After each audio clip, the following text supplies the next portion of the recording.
وسندنا وحبيبنا ومولانا محمدنا عبده ورسوله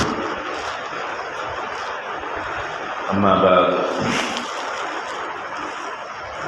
قال الله تبارك وتعالى في القرآن المجيد بسم الله الرحمن الرحيم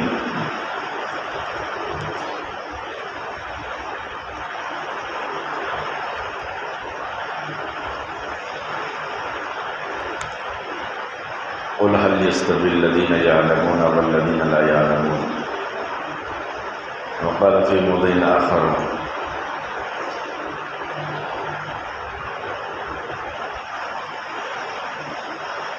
ألم نشرح لك صدرك ووضعنا عنك وزرك قال النبي صلى الله عليه وسلم العلم نور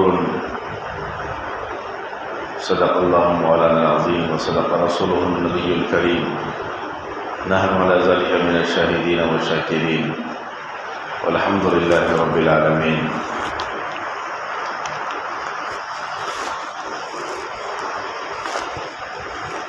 عزیزان گرامی، بزرگان اسلام، اللہ تبارک و تعالی نے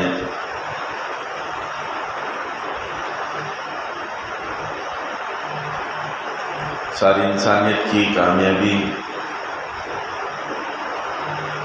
اور ساری انسانیت کی بھلائی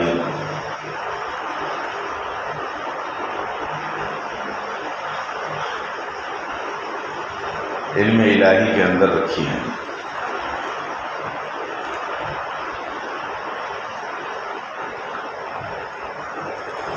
علم کیا چیز ہے اور اس کا تقاضا کیا ہے؟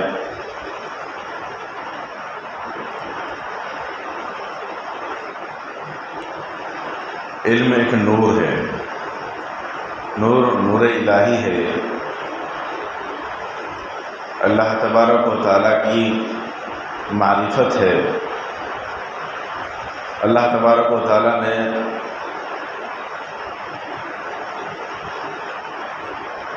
انسانیت کو جو علم عطا کیا ہے وہ انبیاء کرام علیہ السلام کے ذریعے سے عطا کیا ہے. وقت کا نبی کسی استاذ کے پاس، کسی معلم کے پاس زانو تلمذ اختیار نہیں کرتا، بلکہ اللہ تبارک و تعالیٰ اس کو الہامی علم عطا فرماتے ہیں.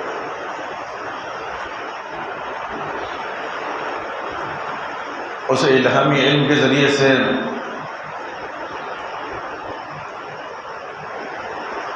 نبی رب کریم کی معرفت کو پاتے ہیں اور اس معرفت کے ذریعے سے ان چیزوں کا علم انہیں عطا ہوتا ہے جن چیزوں کا علم عام آدمی کو، پڑھے لکھا ہو یا جاہل ہو، جیسے بھی زندگی گزارنے والا ہو، اس کے اوپر وہ حالات منکشف نہیں ہوتے جو حالات نبی پر ہوتے ہیں، کیونکہ نبی کو اللہ کا علم عطا ہوتا ہے، نبی کو اللہ کا نور عطا ہوتا ہے. علم کیا ہے؟ یہ اللہ کی صفت ہے. نور بھی اللہ کی صفت ہے. اور علم کیا ہے؟ یہ اللہ کا نور ہے. اور یہ نور ان کو عطا ہوتا ہے جو اللہ تبارک و تعالیٰ جس کو چاہتے ہیں. اسی لیے کہتے ہیں کہ نبی مصطفیٰ ہوتا ہے. مصطفیٰ یعنی چنندہ. تو چنندہ افراد انبیاء کرام علیہ السلام ہوتے ہیں جن کو اللہ تبارک و تعالیٰ اپنا علم عطا فرماتے ہیں. اس علم کے ذریعے سے وہ لوگ وہ معرفت حاصل کرتے ہیں، وہ پہچان حاصل کرتے ہیں، وہ چیزیں ان کو نظر آتی ہے جو عموماً اوروں کو نظر نہیں آتی اور ان کو سمجھ نہیں آتی. تو یہ نور اللہ تبارک و تعالیٰ کی طرف سے عطا کردہ ایک ایسا تحفہ ہے. اگر اس تعلیمات کو اور ان چیزوں کو جو نبی وقت لاتے ہیں اگر اس کے اوپر چلتا ہے بندہ تو وہ صحابی کہلاتا ہے. ان تعلیمات کے اوپر جب چلتے ہیں اور اس کے مطابق اپنے آپ کو ڈھالتے ہیں اور اس کے مطابق اپنی زندگی گزارتے ہیں تو عزیز ساتھیوں اس کی بھی دنیا بھی سنور جاتی ہے اور آخرت بھی سنور جاتی ہے، کیونکہ اصل دنیا کے اندر، کائنات کے اندر اندھیرا ہے، تاریک پن ہے، جہالت تھی، تو اللہ تبارک و تعالیٰ نے اس جہالت کو دور کرنے کے لیے اس بزم کو سجایا، چاند سورج کو نکالا اور اس دنیا کو منور فرمایا۔ یہ اللہ تبارک و تعالیٰ کا علم ہے، اللہ تبارک و تعالیٰ کا نور ہے۔ اسی طریقے سے انسان جب پیدا کیے گئے ان کے اندر بھی تاریکی تھی، ان کے اندر بھی جہالت تھی، ان کے اندر بھی اندھیرا پن تھا، لیکن اللہ تبارک و تعالیٰ نے اپنا علم حضرت آدم علیہ السلام کو دیا اور ایک مقابلہ بھی لگایا فرشتوں کے ذریعے سے کہ ان اشیاء کے نام جو زندگی گزارنے کے روزمرہ کے جو اشیاء ہوتے ہیں ان چیزوں کا ذریعے سے حضرت آدم علیہ السلام اور مخلوقات کے درمیان مقابلہ ہوا۔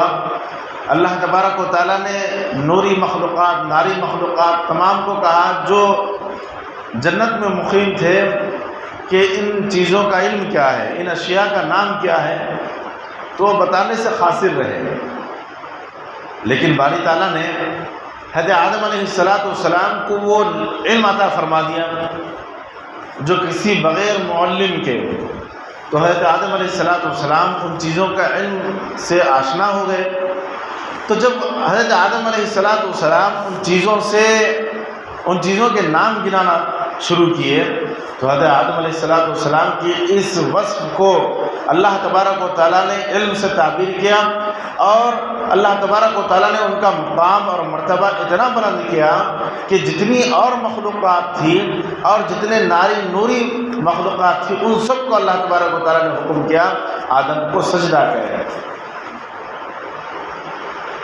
تو عزیز ساتھیوں یہ الگ بات ہے کہ حضرت آدم علیہ السلام کا وجود کیسے ہوا اور اس تعلق سے فرشتوں کے درمیان، باری تعالیٰ کے درمیان کیا مناظرہ ہوا، کیا باتیں ہوئی، یہ الگ شکل ہے۔ لیکن جب پیدا کیے گئے اور اللہ تبارک و تعالیٰ نے جب فرشتوں کو یہ جواب دیا کہ میں ان کے تعلق سے جانتا ہوں جو آپ نہیں جانتے، یہ لوگ جو دنیا میں جا کر فتنہ و فساد کرنے کا جو آپ لوگوں کے ذہن میں ہے، اس کے ساتھ ساتھ ان کا ایک اور بھی الگ کارنامہ ہے کہ جب ان کے اندر علم آ جائے گا، ان کے اندر صحیح معنوں کے اندر تعلیمات نبوی آ جائے گی اور ان کے اندر شریعت کے مطابق زندگی گزارنے کا طریقہ آ جائے گا تو ان کا مقام ایسے ہو جائے گا جیسے آج میں آپ لوگوں کو بتا رہا ہوں کہ تم لوگ فرشتے ہو اور تم لوگ ناری مخلوق ہو، تم نوری مخلوق ہو، لیکن آدم کو سجدہ کرو۔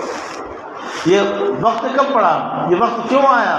یہ اس وجہ سے آیا کہ ان کے اندر وہ علم کی نورانیت پیدا ہو گئی، علم کی حالت آ گئی، تو اللہ تبارک و تعالیٰ نے اتنا بڑا مقام عطا فرمایا کہ تمام مخلوق کو سجدہ کرنے کا حکم فرمایا۔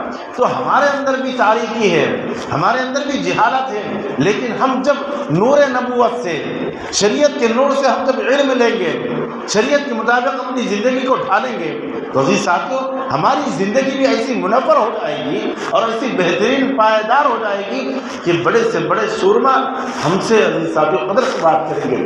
لیکن عزیز ساتھیوں یہ کب ہوگا؟ آج پورے عالم کے اندر دیکھیں، ہم موازنہ کر سکتے ہیں کہ ہم ہی وہ ہیں جس کو ہم مسلمان کہتے ہیں، لیکن آج ہم پستی کے اندر چلے گئے ہیں۔ آج ہمارا حال یہ ہو گیا ہے کہ ہر ایک ہم کو تانا دیتا ہے، ہر ایک ہم کو تختے مشق بنایا ہوا ہے ستانے کے لیے، پریشان کرنے کے لیے، خون بہانے کے لیے، ہر طرح کی ایذا کے لیے صرف مسلمان ایک تختے مشق بن گئے ہیں۔ وجہ کیا ہے؟ وجہ اس کے لیے عزیز ساتھیوں ہمیں موازنہ کرنا ہے۔ اب اس کا موازنہ کیسے کریں؟ عزیز ساتھیوں عرب کی جہالت مشہور جہالت ہے، عرب کی تاریکی بہت مشہور تاریکی ہے، ان کے اندر جہالت اتنی کوٹی ہوئی تھی، اتنی بھری ہوئی تھی کہ اس کا اندازہ نبی محمد صلی اللہ علیہ وسلم کی تشریف آوری سے پہلے کہ کوئی ان کے اوپر حکومت کرنے کے لیے، کوئی ان کو صحیح ڈھنگ سے چلانے کے لیے کوئی ان کو رہبری کرنے کے لیے تیار نہیں ہوتا تھا۔ کیوں کہ ان کے اندر اتنی جہالت تھی کہ کسی بات پر وہ ٹھان لیتے کہ ہمیں ان سے جنگ کرنا ہے۔ کسی کا اونٹ کسی کے اونٹ سے پانی پہلے پی لیتا تو اس کے اوپر جنگ چھڑ جاتی تھی۔ تو یہ جنگ کی وجہ صرف محض اس وجہ سے بنتی تھی کہ اس کا اونٹ میرے اونٹ سے پہلے پانی پی لیا۔ اب یہ اتنی لمبی لڑائی چلتی تھی کہ برسا برس چلتی تھی، اور مرتے مرتے باپ اپنے بیٹوں کو وصیت کرتے جاتا کہ بیٹا ان سے بدلہ لینا ہے فلاں خاندان سے، کیونکہ ہمارے اونٹ سے پہلے فلاں زمانے میں اس کا اونٹ پانی پہلے پی لیا تھا، وہ لڑائی چل رہی ہے، لہذا اس لڑائی کو برقرار رکھنا ہے۔ ایسی جہالت تھی۔ لیکن عزیز ساتھیوں، اور بھی مثالیں ہم دے سکتے ہیں کہ جیسے حضرت عمر فاروق رضی اللہ تعالیٰ اتنے بڑے امیر المومنین گزرے ہیں کہ عزیز ساتھیوں آج بھی ہمارے برادران وطن ہو یا غیر مسلم ہو ان کو یاد کرتے ہیں کہ اگر عمر کا زمانہ کچھ اور گزرتا تو فتوحات مسلمانوں کی ہوتی اور پوری دنیا کے اندر اسلام کا سکہ چلتا۔ نبوت سے اسلام لانے سے پہلے ان کا عالم یہ تھا کہ ان کے والد فرماتے ہیں تو عمر فاروق رضی اللہ تعالیٰ کے خطاب، بیٹا تو صبح جیسے اونٹوں کو اور بکریوں کو لے جاتا ہے چرانے کے لیے ویسے ہی تو بھوکے لا لیتا ہے، اور عالم یہ ہوتا ہے کہ اس میں سے ایک آدھ بکری چوری بھی ہو جاتی ہے یا بھیڑیا اچک لیتا ہے، تو تیرا عالم ایسا ہے تو تو اپنی زندگی کیسے گزارے گا؟ تانا دیا کرتے تھے۔ ابھی اسلام نہیں لائے وہ تو ان کو تانے ایسے ملتے تھے۔ یہ حالت تھی۔ اور جب وہ کوئی خون پڑا ہوا ہوتا تو حلال حرام کی تمیز نہیں تھی تو اس کو اٹھا کے چاٹ دیا کرتے تھے۔ ایسی تاریکی تھی، ایسی جہالت تھی۔ لیکن جب نبی رحمت صلی اللہ علیہ وسلم اعلان نبوت فرمائے اور جب صحابہ کرام رضی اللہ تعالیٰ علیہ مجمعین نبی رحمت صلی اللہ علیہ وسلم کے اوپر ہاتھ پر بیعت کرنے لگے اور آپ علیہ السلام کی لائی ہوئی تعلیمات پر عمل کرنے لگے، شریعت کے مطابق اپنی زندگی گزارنے لگے، تو عزیز ساتھیوں کایا ایسی پلٹی کہ جسے اونٹ چرانے نہیں آتا تھا، جو بکریوں کو صبح لے جاتے تھے تو 2-4 بکریاں غیب کر آتے تھے، علی بھیڑی کی نظر کر دیتے تھے، چوری کی نظر کر دیتے تھے، ایسا شخص عزیز ساتھیوں کون دنیا کے اوپر حکومت کرنے لگا۔ اور جو جہالت کے اندر اتنے گہرے تھے تو وہ لوگ آپس میں اپنے ایک دوسرے کو بھائی تصور کرنے لگے اور اپنی جائیداد کے اندر ان کو تقسیم کرنے لگے کہ جو مومن ہو گیا اس کو اپنی جائیداد کا آدھا حصہ دینے کے لیے تیار ہو گئے۔ اور تو اور اگر کسی کے پاس 2 بیویاں ہوتی تو وہ یہ کہتے کہ آپ ہجرت کر کر ہمارے پاس آئے ہیں، آپ ہمارے مقام پر آئے ہیں، لہٰذا ان 2 میں سے کسی ایک کا انتخاب کر لیں، میں ان کو طلاق دے دوں گا، عدت گزرنے کے بعد آپ نکاح فرما لیں۔ ایسی قربانی ان کے اندر پیدا ہو گئی۔ عزیز ساتھی کیوں پیدا ہوئی؟ وجہ کیا ہے؟ اس کی وجہ یہ تھی کہ جب نور نبوت ان کے اندر پیوست ہو چکا تھا، علم نبوت ان کے پاس آ چکا تھا، تو عزیز ساتھیوں وہ ایسے بن چکے تھے کہ جیسے کہ وہ ابھی اللہ تبارک و تعالیٰ نے ان کو تمام علوم سے بہرور فرما دیا تھا۔ تو لہذا آج بھی ہم انہی کے نام لیوا ہیں، آج بھی ہم انہی کی پیروی کرنے والے ہیں، آج بھی ہم نبی رحمت صلی اللہ علیہ وسلم کے اوپر جان نچھاور کرنے کے لیے تیار ہیں۔ لیکن عزیز ساتھیوں کمی کس بات کی ہے؟ آج اگر کوئی کہہ دے نبی رحمت صلی اللہ علیہ وسلم کے اوپر نازیبہ حرکات، نازیبہ الفاظ کہہ دے تو عزیز ساتھیوں مسلمانوں کے اندر ایک عجیب سا ولولہ پیدا ہو جاتا ہے، غیرت کی حمیت جاگ جاتی ہے اور احتجاج شروع ہو جاتا ہے، مسائل پیدا ہو جاتے ہیں، کئی ایک چیزیں کھڑی ہو جاتی ہیں۔ لیکن عزیز ساتھیوں پھر بھی آج ہم ان چیزوں کے باوجود آج ہم پستی کا شکار کیوں ہو رہے ہیں؟ آج ہم عزیز ساتھیوں کیوں ہمارے اندر کمی ہے؟ کس بات کی کمی ہے کہ آج ہمیں گری ہوئی نگاہ سے دیکھا جا رہا ہے؟ آج ہماری طرف انگلیاں کیوں اٹھ رہی ہے؟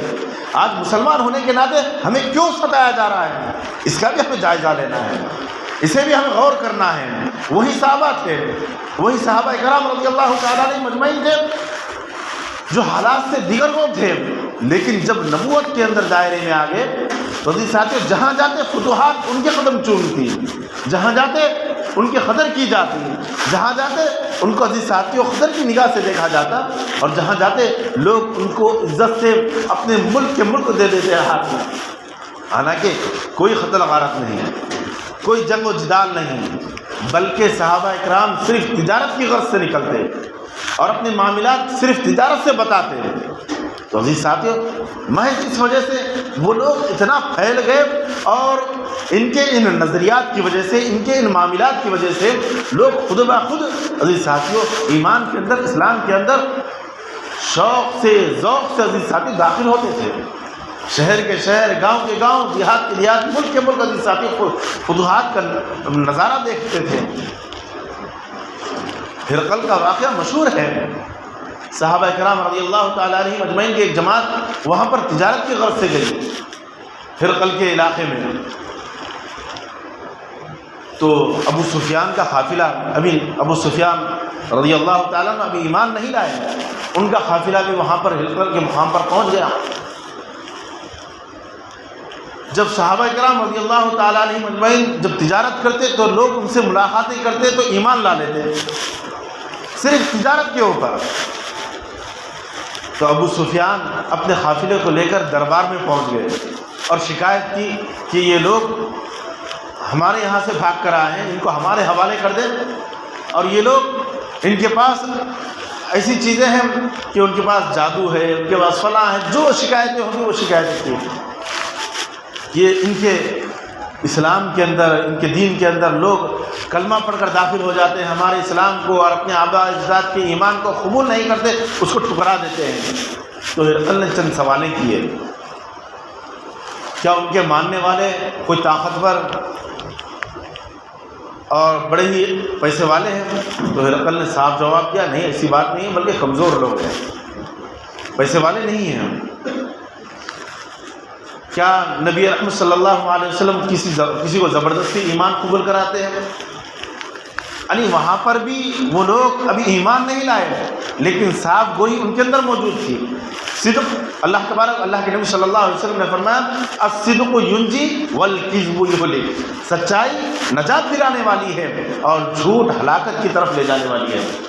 تو ابھی ابو سفیان چند سوالات ہرقل نے کیے تو انہوں نے صاف صاف جوابات دیے، کوئی پھیر پھیر نہیں کیا، اس کے اندر جھوٹ کا آسرا نہیں لیے۔ تو عزیز ساتھیوں، تو ہرقل نے کہا اگر یہ علامتیں ان کے اندر موجود ہیں تو میں بھی اسی محمد رسول اللہ صلی اللہ علیہ وسلم کے اوپر ایمان لاتا ہوں۔ تو عزیز ساتھیوں یہ کہا کیسے پلٹی؟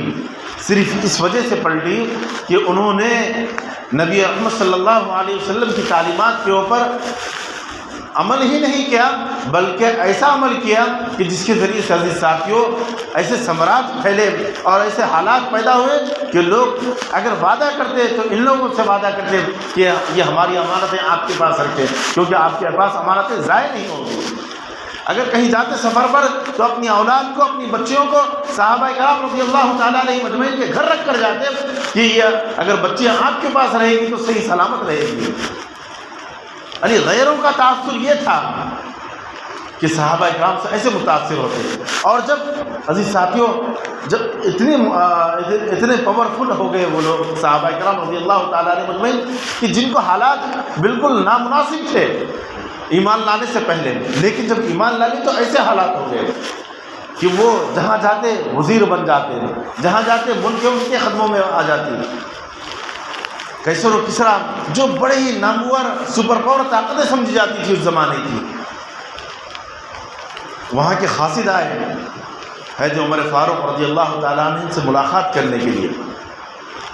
تو صحابہ سے ملاقات کی تو کہا کہ آپ کے امیر المومنین کہاں ہیں؟ تو انہوں نے کہا کہ ہوگے گھر، کہاں دیکھیں گے، تلاش کریں گے۔ یعنی تلاش کرنے کی نوبت آ رہی بادشاہ کو، بادشاہ وقت کو تلاش کرنے کی نوبت آ رہی ہے۔ تو صحابہ تلاش کرتے کرتے مسجد میں پہنچے، دیکھا کہ حضرت عمر فاروق رضی اللہ تعالیٰ ایک اینٹ کا ٹکڑا اپنے سرانے رکھ کر چٹائی پر سوئے ہوئے ہیں۔ جب وہ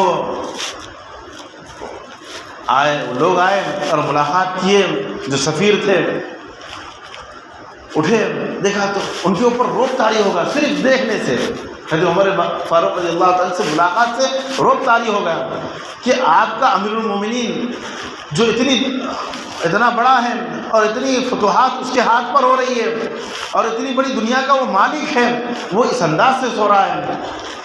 اس نے وہ خاسدوں نے کہا بے شک یہی چیز ہے جو ان کو فتوحات کا ذریعہ بنا رہی ہے، یعنی علم کی چیزیں ان کے اندر آ گئی تھی، نور نبوت ان کے اندر پیوست ہو چکا تھا، اور وہ تعلیمات نبوی کے اوپر اتنا عمل پیرا ہو چکے تھے کہ وہ جہاں جاتے فتوحات کے نظارے ان کو دیکھنے کو ملتے۔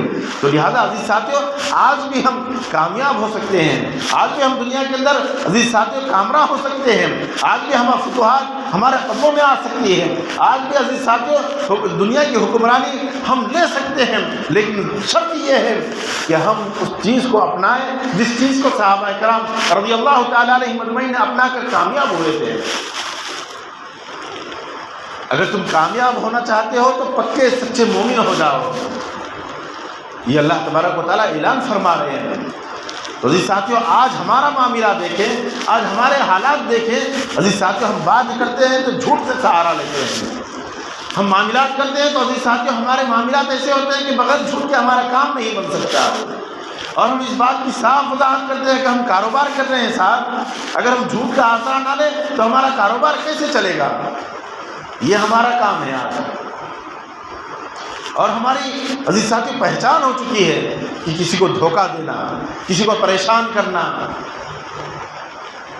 اور بھی اور ہم عزیز ساتھیوں احکامات الہی سے دور ہوتے جا رہے ہیں۔ نمازوں کا اہتمام ہم سے نہیں ہو سکتا، ہم غور کر سکتے ہیں، صرف 2 دن گزرے ہیں عید کے، ماہ رمضان مبارک کے اندر عزیز ساتھیوں ہماری مساجد کے اندر کھاٹے مارتا سمندر ہمارا تھا، لیکن عید کا 1 دن نہیں گزرا کہ وہی مسجدیں 2-4 آدمیوں سے بھری ہے، صرف 2-4 آدھی سب بھری ہوئی ہے مسجد کی۔ کیا صرف ہمارے لیے رمضان مبارک کا ہی مہینہ تھا کہ نماز پڑھنے کے لیے؟ کیا ہمارے لیے خیر خواہی کا زمانہ صرف رمضان مبارک کا ہی تھا؟ نہیں، ہم مومن ہیں، مسلمان ہیں، تو عزیز ساتھیوں ہماری زندگی، پوری زندگی ہماری مومن ہے، پوری زندگی ہمارے اوپر عبادات کا عزیز ساتھیوں شیڈول لاگو ہے جو اللہ تبارک و تعالیٰ نے ہمیں دیا ہے۔ اگر ہم کاروبار کر رہے ہیں تو عزیز ساتھیوں اس کے اندر شریعت ہمیں بے آسرا نہیں چھوڑی، بلکہ صحابہ کرام رضی اللہ تعالیٰ علیہ مجمعین بڑے تاجر تھے۔ حضرت عثمان غنی رضی اللہ تعالیٰ، حضرت عثمان غنی سب سے بڑے تاجر، مدینہ منورہ سے لے کر خیبر تک ان کے اونٹوں کی تجارت کا قافلہ لگا ہوا ہوتا تھا، اتنی بڑی تجارت کہیں دیکھتے ہیں۔ اور صحابہ کرام رضی اللہ تعالیٰ علیہ مجمعین ایسے صاف وہ تھے کہ ان سے صحابہ ایک قافلہ آیا تجارت کا، انہوں نے خرید لیا، کسی ضرورت سے فارغ ہو کر واپس ہو رہے ہیں تو دوسرا قافلہ آیا کہ یہ ہمیں چاہیے، تو انہوں نے کہا کہ میں ابھی لیا ہوں اور ابھی بیچنے کا میں ذہن نہیں رکھا، تو کہتے نہیں ابھی چاہیے، تو کہتا کہ میں تو اتنے میں لیا ہوں لیکن میں اتنے میں دوں گا، یعنی کئی دگنی رقم انہوں نے کہا، تب بھی اس نے دے دیا، یعنی صاف وہ انداز سے، صرف وہ کسی ضرورت کے واسطے جا رہے ہیں، پھر بھی اللہ تبارک و تعالیٰ ان کے ہاتھ میں اتنی برکت رکھی ہے کہ لوگ قافلہ صرف صحابہ سے خریدنا چاہتے ہیں۔ انہوں نے کہا کہ ابھی میں بیانہ ہی دیا ہوں، لہٰذا آپ فلاں سے ہی خرید لیں، میں اس کو نہیں بیچ سکتا، نہیں آپ خرید لیجیے، جو پیسے لگتے ہیں ہم سے لے لیجیے، لیکن ہم آپ سے لیں گے۔ تو عزیز ساتھی، یہ حالات کیوں پیدا ہوئے؟ کہ وہ لوگوں نے علم نبوت، تعلیم نبوت کے اوپر اتنا عمل پیرا ہو گئے تھے کہ ایک ایک بات کے اوپر وہ نبی رحمت صلی اللہ علیہ وسلم سے معلوم کرتے، اور آپ علیہ الصلوۃ والسلام کی محفل سے اگر دور ہوتے تو دوسرے صحابی سے کہتے کہ میں اتنا وقفہ آپ کے اس مجلس میں نہیں تھا، نبی رحمت صلی اللہ علیہ وسلم نے کیا تعلیم دی۔ لیکن ہمارا معمول کیا ہے عزیز ساتھیوں؟ ہم علم سے کورے ہیں، دینی تعلیمات سے عزیز ساتھیوں ہم بہرے ہیں، اور ہمارے طلباء کو، ہمارے جو بچے ہیں ان کو بھی عزیز ساتھیوں ہم کیا کرتے ہیں؟ دور کرتے ہیں، بس اسکول کے لیے ایسا ٹیپ ٹاپ انداز سے بھیجتے ہیں کہ بچہ بالکل ابھی کہیں بڑے شہر سے آیا ہے، لیکن جب مدرسے کو مکتب کو بھیجنا ہوتا ہے تو ہم کس انداز سے بھیجتے ہیں؟ صرف 1 گھنٹہ، بس وہی منہ دھلائے نہیں دھلائے، بس صبح کے اندر وہی کپڑوں سے بھیج دیتے ہیں۔ بھئی علم کی قدر ہمارے پاس ایسی ہے، جو علم دین ہے، جو ہماری دنیا اور آخرت کے اندر نجات پہنچانے والا ہے، ایسے علم کے لیے ہمارا نظریہ یہ ہے کہ ہم اسی حالت پہ بھیج دیتے ہیں۔ وہی اسکول کو بھیجنا ہے تو بالکل صاف ستھرا پانی ملا کر، پاؤڈر لگا کر، کپڑے صاف پہنا کر، جوتے وغیرہ صاف ستھرا پہنا کر ہم اس انداز سے بھیجتے ہیں۔ بالکل بھیجنا چاہیے، لیکن وہی ہمارا نظریہ علم دین حاصل کرنے والا بچہ جو مکتب کے لیے جا رہا ہے، مدرسے کے لیے جا رہا ہے، دینی تعلیم حاصل کرنے کے لیے جا رہا ہے، جو ہمارے گھر کا بچہ ہے، جو 1 گھنٹے کے بعد اسکول جانے والا ہے، وہی تیاری کر بھیج رہے ہیں۔ یہ ہماری ناقدری ہے علم سے، یہ ہماری ناقدری ہے شریعت سے۔ تو جی ساتھیو، ہم کو سب سے پہلے شریعت کا علم حاصل کرنا ہے، دینی معلومات ہمیں حاصل کرنا ہے۔ زندگی گزارنے کے نشو و نما کے اندر عزیز ساتھیو ہمیں تعلیمات نبوی حاصل کرنا ہے۔ کسی شعبے کے اندر ہم لگے ہو، کسی معاملے کے اندر ہم چل رہے ہوں، اس کے اندر تعلیمات نبوی ہمیں کیا سبق دیتی ہے، شریعت ہمیں اس کے اندر کیا درس دیتا ہے، یہ ہمیں معلوم کرنا ہے۔ ہمیں لاوارث اللہ تبارک و تعالیٰ نے نہیں چھوڑا۔ ہم جس بھی لائن سے لگے ہوں، ہم شاید ابتدائی کے کاروبار سے لگے ہوں، تجارت سے لگے ہوں، یا نوکری سے لگے ہوں، یا ہم کوئی کام کر رہے ہوں، یا ہم سیاست سے لگے ہوں، ہم کسی لائن سے لگے ہوں، یہ سب ہمارا کام ہے، یہ سب ہم کو کرنا ہے، یہ معاملات سب ہم سے ہونا ہے، کیونکہ ہم مسلمان ہیں، اور مسلمان ہی وہ ہے جو ہر چیز کو سمجھتا ہے۔ لیکن اس سمجھ کے لیے عزیز ساتھیو تعلیمات نبوی ہمارے اندر آنا ضروری ہے، اور اسی کے ذریعے سے عزیز ساتھیو ہماری نجات اور ہماری کامیابی ہے۔ اس چیز کو ہم نہیں سمجھتے، کیونکہ ہمارے اندر تعلیمات نبوی اور شریعت کی وقار نہیں ہے۔ جب تک ہمارے دل کے اندر، جب تک ہمارے عزیز ساتھیوں گھر بار کے اندر اس بات کی عظمت نہیں آئے گی تعلیم کی، شریعت کی، دین کی، دینی تعلیم کی، تو عزیز ساتھیوں ہم کامیاب ہو نہیں سکتے۔ آج ہماری پستی کا علاج یہی ہے کہ آج ہم جو پیچھے جا رہے ہیں، جو پریشان ہو رہے ہیں، عزیز ساتھیوں یہی ہے کہ ہم نے قرآن کو، قرآنی تعلیمات کو اور شریعت کو پس پش ڈال دیا ہے۔ وہی صحابہ تھے جنہوں نے قرآن شریف کو سامنے رکھا، تعلیمات نبوی کو اپنے آنکھوں سے لگایا، تو عزیز ساتھیوں وہ کامیاب ہوتے گئے۔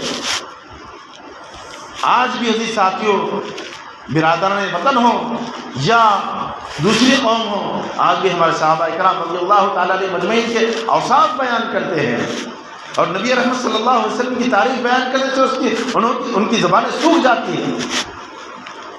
آج ہم انہی کے نام لیوا ہیں، آج بھی ہم اسی قرآن کو ماننے والے ہیں، آج بھی ہم نبی رحمت صلی اللہ علیہ وسلم کی تعلیمات کو اپنانے کے لیے عزیز ساتھیوں خالی وعدے کرتے ہیں، کیا ہم چلتے ہیں اس کے اوپر؟ عزیز ساتھیوں یہ ضروری ہے۔